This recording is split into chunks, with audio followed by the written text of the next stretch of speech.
Indian హిస్టరీలో భాగంగా కాకతీయుల పరిపాలనా కాలం వాళ్ళ వంశం గురించి తెలుసుకోవాలి. వీటిపైన క్వశ్చన్స్ అనేటివి ఖచ్చితంగా వస్తాయి. ఇంతకుముందు ప్రీవియస్ ఎగ్జామ్స్లో కూడా వచ్చినవి, ఇప్పుడు కూడా వచ్చే ఛాన్స్ అయితే ఉంటుంది ఖచ్చితంగా. మనం తెలంగాణ స్టేట్లో ఎగ్జామ్స్ గురించి అయితే ఖచ్చితంగా వస్తుంది కాకతీయుల పాలన గురించి. అయితే ఇప్పుడు చూద్దాము. ఫస్ట్ క్వశ్చన్, రుద్రదేవుడి యొక్క పాలనా కాలం ఎప్పుడు నుంచి అంటే 1158 నుంచి 1195 వరకు. రుద్రదేవుడు తన ఆధిపత్యాన్ని ఏ ప్రాంతం వరకు విస్తరించాడు? గోదావరి ఒడ్డు వరకు. ఇది ఆన్సర్. నెక్స్ట్ క్వశ్చన్ చూద్దాము.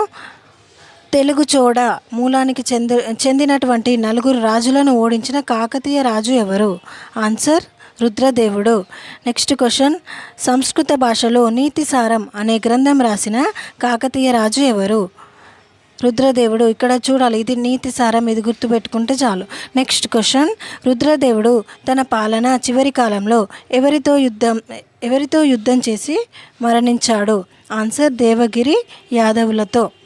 నెక్స్ట్ క్వశ్చన్, రుద్రదేవుడి యొక్క సోదరుడు ఎవరు? ఆన్సర్ మహాదేవుడు. ఇది ఆన్సర్. నెక్స్ట్ క్వశ్చన్, రుద్రదేవుడు తర్వాత అతని సోదరుడు మహాదేవుడు ఎన్ని సంవత్సరాలు పరిపాలించాడు? ఆన్సర్ 4 సంవత్సరాలు. నెక్స్ట్ క్వశ్చన్స్ చూద్దాము. ఇవి నెక్స్ట్ క్వశ్చన్స్. ఇవి కూడా కాకతీయులకు సంబంధించినవే. కాకతీయుల కాలంలో అటవీ ఉత్పత్తులపై విధించే పన్ను ఏది? ఆన్సర్ పుల్లరి.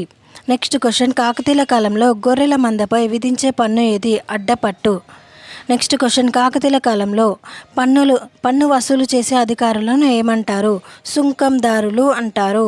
ఆన్సర్ సుంకందారులు. నెక్స్ట్ క్వశ్చన్, కాకతీయుల కాలంలో నేరుగా చక్రవర్తి చెల్లించే పన్నులు ఏవి? దర్శనం, అప్పనం, ఉపకృతి. ఇవి పన్నులు.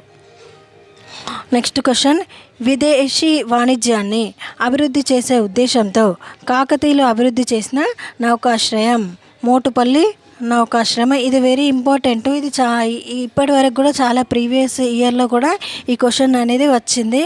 ఎట్లా వచ్చిందంటే కాకతీయులు అభివృద్ధి చేసిన నౌకాశ్రయం ఏది?